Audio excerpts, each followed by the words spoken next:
算关键时刻，今天全世界都在关注川普跟习近平今天通了电话，而这一通电话，川普是把习近平吃得死死的。为什么？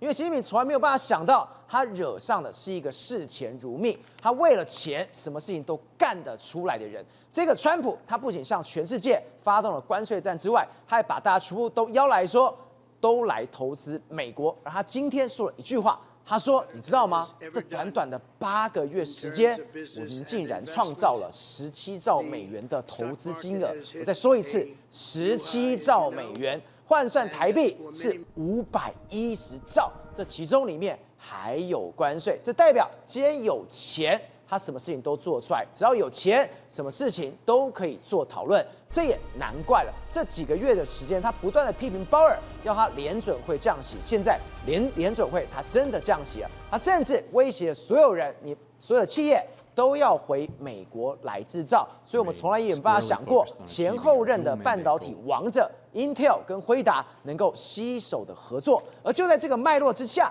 今天他跟习近平通话，想必是什么？他要一刀一刀一刀的杀向习近平，一个跟习近平好好的讨。而他的第一刀，他第一个要讨的就是抖音，他要把抖音全部都交出来。所以世聪，今天这个通话，我们刚刚讲了，全世界都很关注这件事情。而现在是什么？习近平他可能没办法想到一件事情，惹错人了，对，惹到一个视钱如命，惹到一个为钱什么事情都可以干得出来的人。不要忘了。他刚刚讲了，我们短短的8个月时间，我们可是有投资金额17兆美元的人呢。对，没错，实际上川普就有点不择手段啊。那不择手段的这个，反正他只要达到目标，他什么招式都耍得出来。那这个其实有点超乎中国的想象。好，那在今天晚上的时候，习近平跟这个川普再次通电话，他们等于是说6月通电话之后，隔了3个月之后再次通电话。那我跟你讲，这一次有什么不一样？照我讲。中间来说经历了非常多事，包括说你看中国还用这个所谓阅兵呛虾，然后还找了普丁，然后找了这个金小胖来跟你美国呛虾，然后办了什么上合峰会一大堆，就是要对这个要对川普施加压力嘛。对，那川普也没有在怕你的啊。其实在这段时间，他们2个国家是你一拳我一拳打来打去啊。好，但是打到现在为止来说，终于2个主帅要直接面对。对，那2个主帅要直接面对的时候，照你看现在整个局势是站在谁这边啊？站在川普这边啊？为什么？川普现在已经几乎把他所有东西想要用的东西都全部拿到了。对，那什么东西要拿到？第一个，他要让美国再次伟大。你看他今天说什么？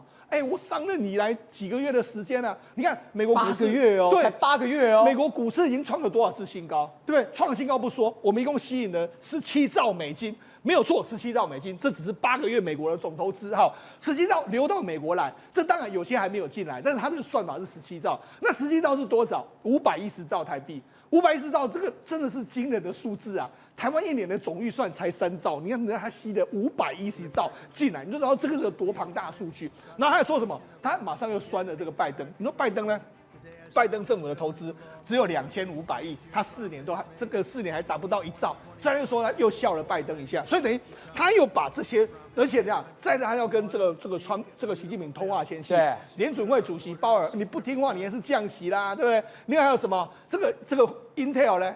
目前为止辉达也说要救 Intel 啦，那2个强整并啊 ，AI 晶片来说更强啦，这个又可以对习近平形成更大的压力，对不对？然后另外一个，可能他们也要谈到台湾问题，你看他最近也对台湾问题，国务院说，中国这个我们不承认你的主张，你看各个每一拳都打向中国，所以说中国被打得毫无招架之力。那最明显的是什么？他们今天要谈论的就是 TikTok， 对，因为为什么？因为 TikTok 只有他们2个人能够谈。最后的交易价格是多少？那最后的这个比例怎么算？这个他们2个谈的话，这个证明什么？证明中国等于是从头输到尾嘛。所以他说，今天就是一个非常好的这个证明的时间点。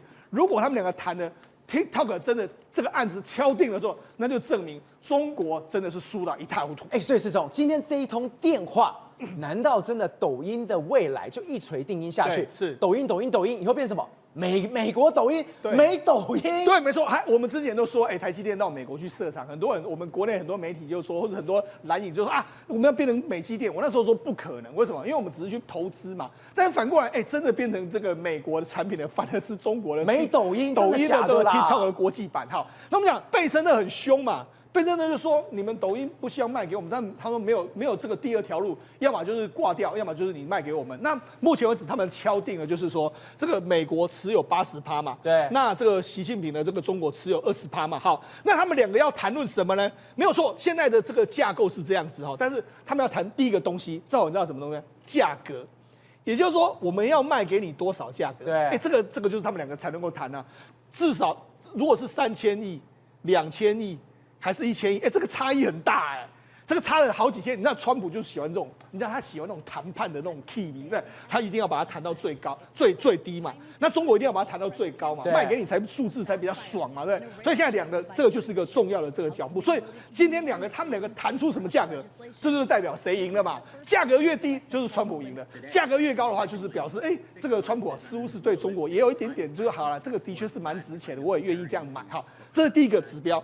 第二个指标是什么呢？第二个指标就是因为我们知道抖音有非常多演算法，听到演算法的时候，到底他会不会真的把演算法交给美国？这也是一个非常重要的关键哦。如果他把演算法后来是说，假设他们的协议是说 TikTok 把演算法授权给这个美国的新公司，这样的话，算是不输不赢哦。但是假设他是说演算法他都有交给这个美国的新公司的话，那表示中国是从头到输到尾，就是完全输。一开始中国都说演算法不可能给你，我不可能卖给你，就现在全部都输。所以假设今天通完电话是这样的话，那代表什么？川普就是全赢了嘛。所以我才跟你讲，川普现在真的是，反正他就是要抖音 TikTok 就对了啦。你看你撑了多久？从今年1月开始的时候，他就说厉害好瓜，然后给你这个延长了4次之后，最后你还不是到我的手里？所以才说啦，如果你按照这样的脉络来看的话，真的就是川普大赢特赢的一个状况嘛。好，那除了川普大赢特赢之外呢，川普现在他很会用一些方法来刺激中国。那怎么用什么方法？我们就讲嘛。第一个，最近国务院为什么在两个要谈话之前，突然抛出台湾说你们说什么波茨坦宣言、开罗宣言，那都是假的都没有，我们不承认中日合约我们不承认那为什么？就是要刺激中国，打台湾牌嘛。好，那在通话要前夕的时候，川普又来了一招。川普来了一招是什么呢？他就说这样，这是这个华盛顿邮报的报道，他说什么？川普否决4亿元的对台军售，然后推动未来的这个军售，他很故意，为什么？因为那个4亿美金来说，事实上是比较小的金额嘛，哈，比较小的金额来说，他就说我们不要这个卖给这个台湾了，我们请你自己出钱，所以请你自己出钱，那自己要该这个出钱买武器这样一个状况，然后首批的这个金额来说可能会高，会更高，所以。这个所谓安哥拉治的美台会议来，双方已经同意一笔庞大的军售案，这个金额可能高达数十亿美金就是你自己追加，你自己买，我这个4亿来说，我是不要给你那你就买更多所以正好这就玩两面手法。什么叫玩两面手法？他表面上这个4亿不卖给你来说是什么意思？其实我跟他讲，他也是在玩两面手法。第一个，因为这4亿里面来说话是什么更具杀伤力的一个武器设备，还有自动化无人机，还有其他军火。他就说我不卖这些给你，但是你买其他的东西，我可以拿到更多的钱。但是某些程度，正好他在玩什么游戏？我对中国说这4亿是无人机，我先不卖，但是台湾买更多。这某些程度来说，就是保留对中国可以前进、可以后退的这个手法嘛。我某些程度我拿到更多的钱，我美国拿到20亿、30亿更多，但是这4亿来说话，目前为止我先不卖给你，但是不代表我未来不会卖给你。所以等于是用这样的方式，所以等于是说他同时之间呢，跟中国也释出善意，对台湾也释出善意。你看他是不是很狡诈？用这样的方式，同时之间让太坏了。对，没错，他就是我觉得他很会算。我觉得他的脑筋真的是很厉害，对不对？他就懂得怎么样这样子，这样钻牛角尖，怎么样这样好。那现在有一个人被整得最惨的，那就是李在明。你看为什么李在明？你看李在明今天还接受《时代》杂志的专访，你看李在明的照片 ，The Bridge， 对不对？然后你看他用一个什么？这个一个照片蛮暗的，但是把他的脸涂亮这样一个状况彰显什么？彰显其实呢，他现在是走在钢索的两边。而且你看他在《时代》杂志里面，他说了，对，如果我是按照美国的要求直接达成协议，对，我应该已经被弹劾了，对，因为呢，我们知道说日本不是投资了5500亿嘛，对不对？那5500亿来说的话，日本吞了嘛，但是他们要投资，韩国要投资3500亿嘛，那3500亿，很多韩国人就说，这个有点金额有点高，因为他们的外汇存底才4000亿啊，那你要等于是掏光我们的外汇存底啊，再加上说前几天的时候，不是这个川普很故意去收这个所谓的这个现代跟 LG 的这个电池厂，让韩国人不爽啊，所以韩国人就不要啊。那目前为止来说，你看这个3500亿来说话，你看这个韩国这个提出了过分的要求，那对此李在明表示拒绝嘛，就是他要求你3500亿的投资嘛，太难了。对，李在明说啊，我答应我会被弹劾了哈。那为什么我说李在明被整得很惨呢？那李在明这一次他要去这个美国访问的时候，他都以为透懂啊，对不对？就没有摸透懂。川普说翻脸就翻脸了。对，没错，他就跟你翻脸。那为什么川普敢跟你翻脸？因为他知道你的软肋在哪里嘛。第一个，韩国非常需要美国。对，你那什么汽车，你那什么造船、汽车造船，你要有新市场，你一定要跟我美国合作嘛。你不行就不行嘛。而且他对你的李在明，目前为止还是不放心。你看李在明这次说什么？他要做美国跟中国之间的桥梁。你是谁啊？还有选择吗？你是谁啊？桥梁是谁？桥梁不可能是你韩国，桥梁就是川普本人嘛。所以跟你讲，他还是搞不清楚状况，所以他就被川普修理啊。那比如说你修理也是刚刚好的一件事啊。所以呢，现在韩国就变得很尴尬。你看韩国即使是真的是去讨他的欢心，讨到最后之后，反正马屁拍到这个不对的人的身上了。所以现在韩国很尴尬。好，那我们就讲。那现在为止来说话，台湾当然我们目前也是在跟美国在谈判之中。对，那谈判的过程呢，我们接下来应该要期待，就是说，假设中美之间能够达成贸易协定之外，台湾应该也有机会紧接下来的话，就跟美国达成这个贸易协定。好，那另外一个这个就是说，跟台湾比较有关系的，我们就讲嘛，你看，我就说这个所谓川普真的是心想事成。你看他前一阵子说，哎呀。我们要救这个 Intel， 你看他把 Intel 陈立武叫进来，骂了他，原本是要骂他，后来变成说，你很 nice， 我赞美他，然后后来就入股了9.9%的时候，他就要救他，救他的时候，你看大家都响应，第一个响应的是软体银行的孙正义，不是入股了2%，昨天辉达黄仁勋也带了50亿入股，然后拿了4%的股份，好，那你就他要重振什么？你看华尔街日报都讲了这样吧，辉达向 Intel 投资50亿美元。助力川普的从政计划嘛，所以等于是他是华尔街日报的说法，就是你是要帮川普的嘛。那虽然说黄仁勋一直说没有，我跟川普没有关系，我从来没有因为川普的关系，然后他说什么啊？这是去年我们就已经达成了这个协议，干嘛之类的。可是照我跟你讲，这是黄仁勋呢在讨川普的欢心。为什么要讨川普的欢心？第一个，你不要忘记哦。接下来的这个 B30A， 也就是下一代的这个 AI 晶片，我要卖到中国去的时候呢，川普不是说我要到时候要找这个所谓 Jensen Huang 来白宫，我们谈说你要让出多少利润嘛？对。那现在黄仁勋是不是可以说，川普总统，我这个50亿我就出了啊？那我50亿出的时候，你知道昨天呢，因为本来美国入股这个 Intel 是98亿左右。那昨天一口气呢，它的入股的价格已经变到145亿，所以已经赚了50亿了耶，赚了50亿嘞！我已经帮美国政府赚了50亿。所以今天辉达投了 Intel 50亿，所以川普也在看，你也帮我美国政府赚了50亿啊。那好，所以我又是最大的赢家。好，那50亿来说，你 B30A 的话，我已经给你摊在这几啊嘛，那你是不是可以这个略为这个所谓睁一只眼闭一只眼嘛？对，因为你抽这个 B30A 的时候呢，可能中国会不爽，中国就是不要说，我们还要交钱给美国政府，他们就很不开心嘛。那是不是可以换得一些什么额外的这个东西？所以我才说嘛，所以我就说，川普他的个性就是钱，所以现在黄仁勋也用这一招。他也跟你说，你被挤，我都好你挤。我知道你爱钱，我都给你。对，就这样。所以大家都是用这一招来对付他。所以我才说，今天晚上的话，我们就看习近平怎么用这一招来对付这个川普。好，那么刚才讲了，事实上这两个公司合作来说的话，我觉得当然对台湾其实是个利多。所以我才说，其实大家不用太担心说这个两个强强整并对台湾的影响，其实对台湾反而是加分的。那所以现在我们要观察的，反而是今天晚上中美的主帅谈话完之后。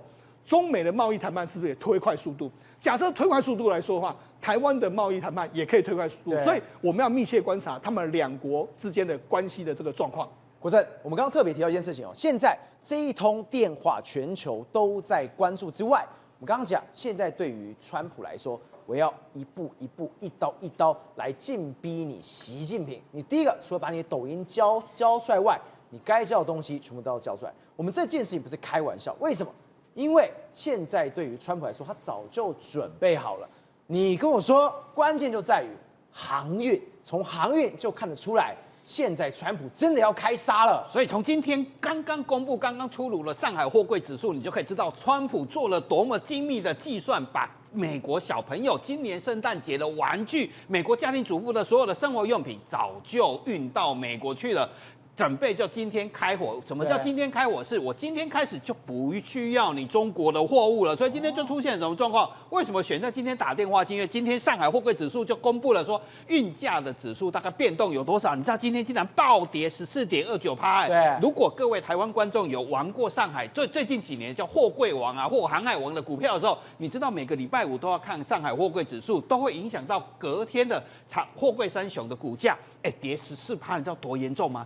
下礼拜大概所有的货柜三雄都要大跌，而且更夸张的是什么？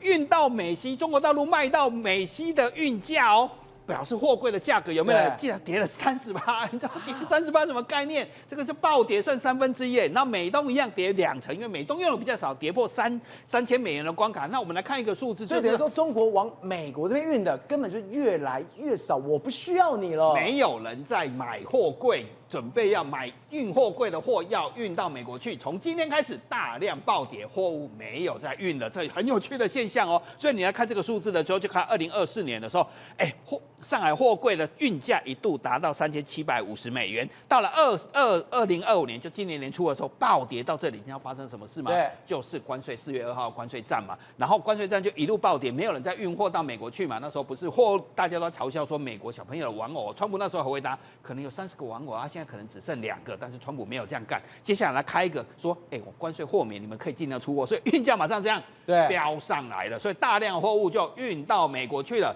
结果到现在最新的运价就掉到这里。不是，你说我们现在看的这一张图，川普也在看。你说这一条曲线下来，这个小山就是川普要下手的时机，代表什么？美国小孩今年年底要用的圣诞节的礼物，通通其实在7月已经运完了，所以现在看到一个价格要跌到这里，你代表什么状况？你知道吗？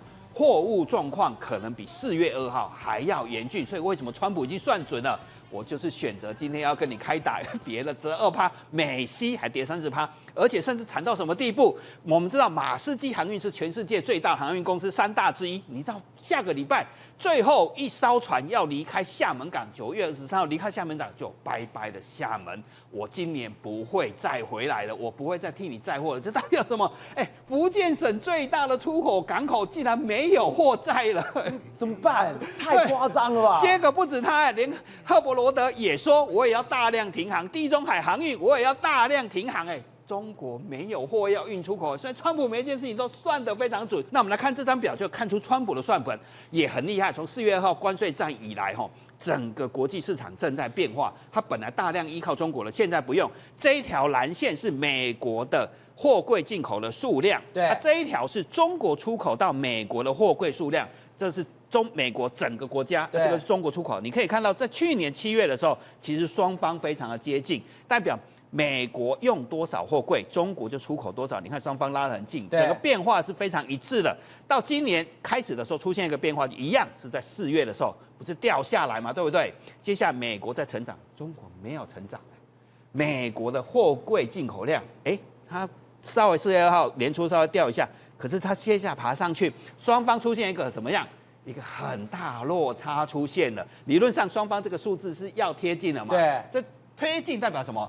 美国人大量依靠美国，变化一样，而且这个中间的价差数量差很小，所以大量进口，美国进口的等于中国出口了，结果掉下来之后，虽然有一段时间我们说了5、6月的时候突然增加，可是双方的量已经出现差距了，移到哪里去？移到东南亚这些国家，所以越南怎样？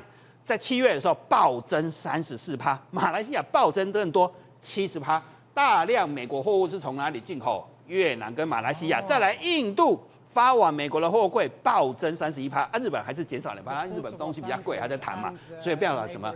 大量的美国人们的消费产品开始移往哪里？移往越南、跟马来西亚、跟印度这个就最清楚了，去中国化。而今天也是刚刚出的新闻，都在讨论这个问题。越南的运动鞋正在忙着打板呢，所以我们看到拜拜厦门，可是胡志明忙得要死，川普一招一招了。你看4月2号这样一路玩下来的时候。我没有让美国的货物平价，然后我接着鼓励这些什么厂商开始把基地转移到哪里？转移到越南，转移到马来西亚，转移到印度，所以看到数字都在成长，双方出现了逐渐在脱钩的状况。所以川普今天怕不怕？他准备好了，到今年年底，习近平不答应，我们美国人也不会缺货物嘛。再来，中国就很惨的一件事情是。它外销竟然没有办法外销美国，它只好做什么事情？不断的自己做内卷。所以刚刚结束的慕尼黑车展，哇，中国车厂又是大放异彩啊！再来10月的时候，东京车展也会登场，全世界的焦点就是中国车。而且你知道吗？我们去年去东京车展的时候，对，中国人真的很风光，所有人都在拍比亚迪的车子，都觉得比亚迪好厉害哦。Toyota 都没人拍哦。同样的这个10月，我们也会有人去，一样会发生什么状况？可是大家去看的是看什么事情？在看一个有点在看笑话，你知道吗？在看笑话。中国车真的做得好，但是怎么这么便宜呀？所以他们每个都在研究，你到底是怎么做的这么便宜的？过去2年降价降19%，一辆车卖69万台币耶。其实我也羡慕啦，但是他们都在研究说，你到底是怎么做到了？我告诉你是怎么做到了。外销有多风光，内销就有多惨，自己内卷都有严重，而且甚至像吸血一样，它其实每家车厂净利都在往上赔啊。今年前5个月净利赚的钱减少1780亿人民币耶。对，你不要小看这个数字，是7000多亿台币耶。这是很可怕的，你都在外面多风光，整个市场其实大家都在赔钱，净利减少14%。再来比亚迪，比亚迪营收成长14%，净利减少30%呢，代表你都没有在赚钱的，减得很快。所以你等于是你卖越多，你亏越多了。所以大家其实你看去年大家会觉得哇，你车子做了这么好，而且这么便宜。第2年，今年再去看的时候，对啊，你就是因为你都赔钱在卖嘛，所以你就在大家有点像看笑话嘛。其实这就是中国的状况嘛，你的外销、你的经济其实跟世界硬干的结果是怎样？外销被打垮，你只好内卷，越杀越严重。其实中国人越过越惨。宇轩，我们刚刚才讲到，现在在这个车展上面，明明之前是多么风风光光，没想到现在是什么，跟被看笑话一样。而现在是什么？中国的电动车真的是出大事。我们之前才讲过非常多次，小米的 SU7之前不是有把大学生一群女孩子烧起来之后把它烧死嘛？那时候小米说什么？我们车没问题啊，我们对这些人的，不管是你今天去做任何的测验，我们小米 SU7就是赞。结果他们今天竟然公布了这件事情，他们承认自己的 SU7的标准版的电动汽车有问题，就在有问题才发现，你有问题要召回，你要召回10来辆、10几万辆的。这是好，所以现在中国终于承认，小米终于承认它的车，它的自动驾驶一点都不自动，也不智慧，而是出了大问题。为什么？因为它是直接跟你公告说，包括它的SU7。其中呢，高达总共2个版本，总计高达11多万辆，将近快要12万辆的车，全部都要召回。而且召回之后呢，他们要进行远端的方式来进行升级，等于说陈亮的车子真的有大问题。但这个大问题其实不用你小米承认啊，中国的好朋友、中国的民众早就知道了，一支的影片在网络上广为流传。比如说我们以湖北武汉为例，吓死人这个画面，也就是呢，在原本的后车，他看到前面有一台黑色的小米，有没有看到？对。高速的行驶，直接这样冲过去，结果没有想到呢，等到他过来姗姗来迟的时候，发现代机大条啊！第一个，小米的车停在路中间，而前方很像有碎落物一样，黑色的东西碎成一块，全部都在地上。结果呢，等到他开过去走进去一看之后，发现丢呢，一刚刚弄丢啊！等于说他开自动驾驶，就自动驾驶竟然飙速，飙速之后撞到之后，你看路边那是一个人，活生生的人倒在血泊当中。因为他的头鲜血就这样布噜布噜布噜，全部都涌出来，人就这样不知道到最后面有没有平安无事。但更可怕，你知道什么吗？这个人他骑的电动的自行车，也就是脚踏车，就小米根本没侦测到这个脚踏车，还把人直接给他撞下去，而撞下去之后呢，完全没有减速，结果这一名受害人还是警察。对，那你现在看到这个画面呢，更扯，为什么？他不止撞人，原本你看到一台货车紧急要转弯，坦白讲这个已经速度够慢了。对，这货车又不是说突然间鬼速，这车主快气死了。为什么？开试驾的时候前面有车，噔，所以他赶快踩刹车，结果还是来不及，还是撞了。因为你看到咚咚咚咚咚最后还是有摇晃的这个状况。等于说那个大货车明明就是已经该开过去，就你还是给它撞到。那更可怕的是什么呢？你知道吗？在等红绿灯驾驶员又是这个小米的，他就直接撞的对，而且呢，你知道他是超越公交之后直接去撞到摩托车，等于说这个重型机车停跌啊不会待机啊，结果他小米根本完全没有办法侦测，这样从屁股追尾就直接给他撞下去，甚至你知道吗？平常该他停的时候他不停啦，撞得东倒西歪啦，不该他停的时候拼命停啦，就有一台驾驶他开的小米，对，为什么？因为他要去控诉。控诉说，我原本开得好好的那离开隧道之后，因为限速100，所以它开始自动加速。就加速没多久之后呢，你知道发生什么事情吗？瞬间陡降，它突然间呢从100公里降到只剩下33公里，所以导致呢后方的车子呢3秒之内根本刹不及，因为出了隧道它会有阳光视觉差，屁股就在敢推锐，所以他就说，你要刹的时候不刹，不该刹的时候你莫名其妙从90几到30几公里，对，你急刹，莫名其妙，你按那洗到的写安娜啦，你是怎样存把高跪3秒钟对，但你看更扯的是什么？刹车就算了，有时候你不要以为刹车没事没撞到摸待机来，他现在测试小米的刹车，你知道吗？测试完之后发现它的车轮、它的车胎、它的碟盘高达619度，来得机会啦。你有看到不？对，全部都修起来啊，代表它根本就没有这所谓的耐热的设备嘛。而且往往你知道吗？它还要去掩盖这样的真相跟事实。常常你在街头你如果看到路上中国有一台车出车祸，北部抗屌屌那种跨博，我们在一起都几台车我跟你讲，不用怀疑，绝对是小米的车，就是 SU7。对，因为他们出的车实在问题太多了，所以被人就说呢，怕丢脸，知道影响这个我们讲的它的行销，所以呢，只要他的车出车祸之后，第一时间先把车部盖起来，反正呢跟中国一样，盖住你就什么都看不到，你就不知道说到底是哪一个厂牌发生了这样状况。但是更好笑的是什么？更好笑的是他们还要做大内宣、大外宣啊！来，这个数字叫704957，什么意思？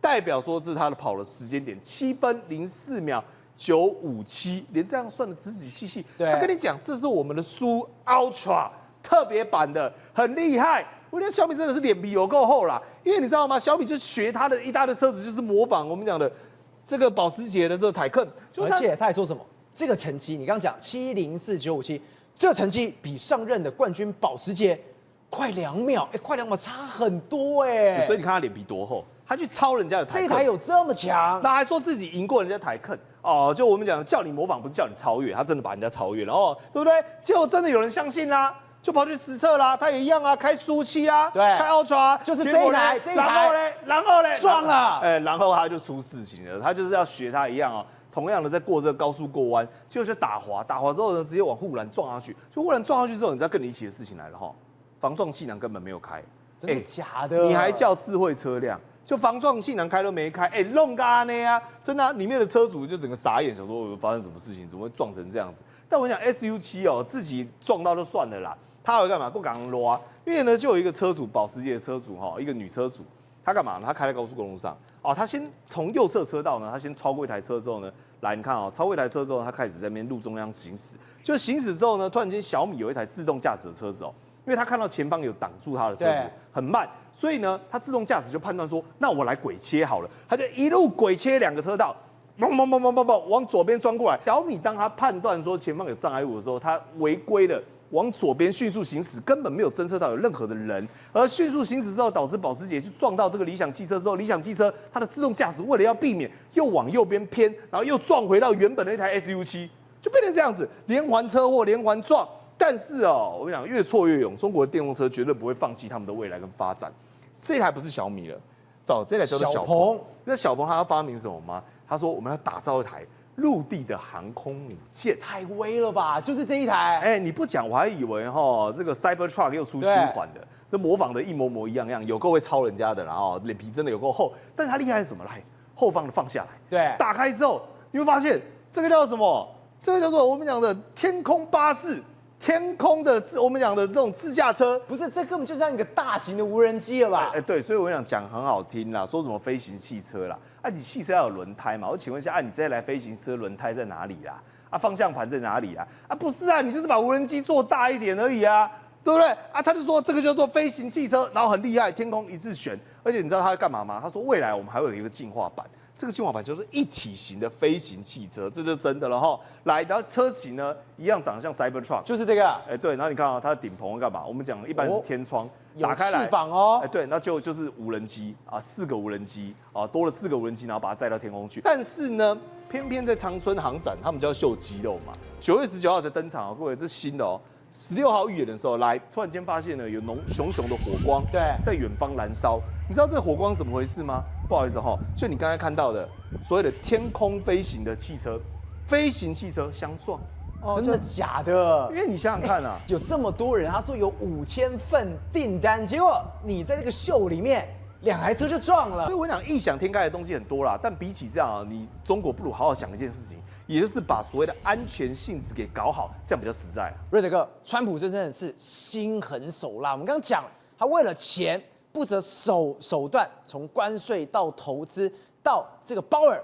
甚至所谓的强联手。而现在你看到了，他对委内瑞拉上面，他不是前2次说把这个所谓的渔船直接轰了吗？就他今天讲了什么2艘，我轰到第3艘了。对，没错。那么事实上呢，川普呢直接以要弃毒为由，那派出了8艘的神盾舰呢，直接锁定委内瑞拉的所谓运毒船，那么进行开轰。第一次在9月2号的时候呢，锁定一个这个运毒船呢。开轰了以后，杀了船上的11个人啊。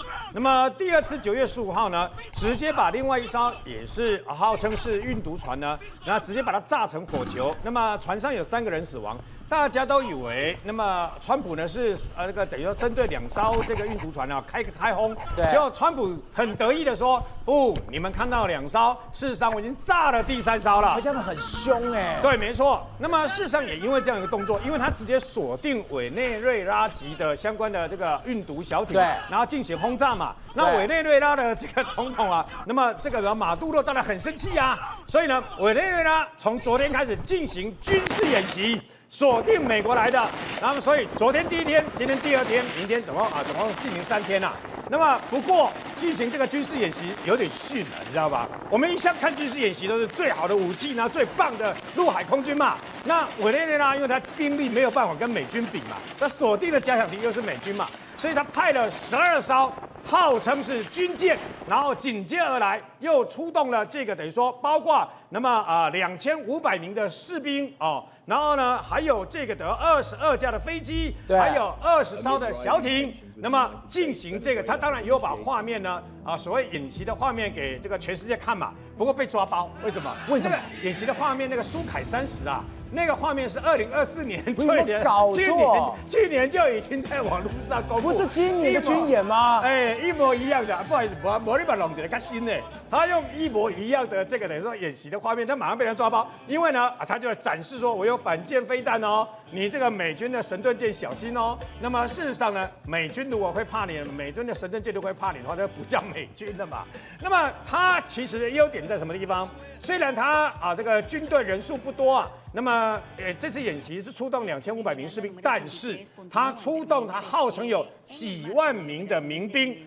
问题就在这个地方，除非美军除非美国那个总统川普呢下令攻打你这个委内瑞拉嘛，陷入你的陆地战，否则你的民兵一点用处都没有。为什么？因为你的空军跟你的海军全部这个制空权跟制海权全部掌控在美国的手上了嘛。那美国为了表示说我非常厉害呢，美国直接宣布，除了8艘的神盾舰之外呢，4000多名的海军跟海军陆战队已经派到波多黎各了。今天加码，不告诉你，不透露有多少数量的 F-35的隐形战机也派去了。那我问你 ，F-35去要干嘛？要干嘛？F-35去就是准备要轰炸你的嘛。所以你们能给他给笑啊？为什么？我现在炸的是那个气毒船哦，我再来要炸什么东西啊？你不要以为说你好像这个等于说你可以受得了。瑞哥，这个画面也太惊人了！这个美国太平洋的毒蛇行动，真的是把毒枭、把这些毒贩往死里打的。没有错。那因为到目前为止那么总共查获了7.5万磅的这个可卡因对，那么就古柯碱等等就是它陈列出来，这也太多了吧？没有错。那么已经逮捕了59个人那其实美国对不对最主要他这个川普不高兴的原因是因为他们不是只有走私这个古柯碱而已，对，他们还要走私那么川普最在乎的芬太尼所以呢，川普就用这个为借口。那么下令悬赏，你有没有听过下令悬赏人家总统的？没有错，下令悬赏那个委内瑞拉的总统马杜罗15亿新台币。那事实上呢，川普在2020年的时候呢，他那时候第一任当总统的时候呢，就已经下令悬赏啊，要抓这个所谓世界10大的这个毒枭之一的委内瑞拉总统马杜罗。对，那时候悬赏金是1500万的美元。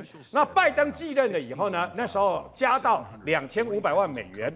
川普现在直接加到5000万美元，就相当于大概那么15亿的相关的这个台币嘛。只要能够抓到这个马杜罗，那马杜罗也对这个川普呛香的原因，是因为美国现在针对马杜罗私人的财产查扣了7亿美元呐、包括他的2架私人飞机、9辆名贵的轿车。所以呢，这场战争不要惹川普不高兴，因为他已经把神盾舰跟 F-35都调去了。瑞德哥，你看到哦，现在这个他们只在抓毒贩，他们现在会用这种手法，真的去对到马杜罗吗？你看到他们冲上去有没有？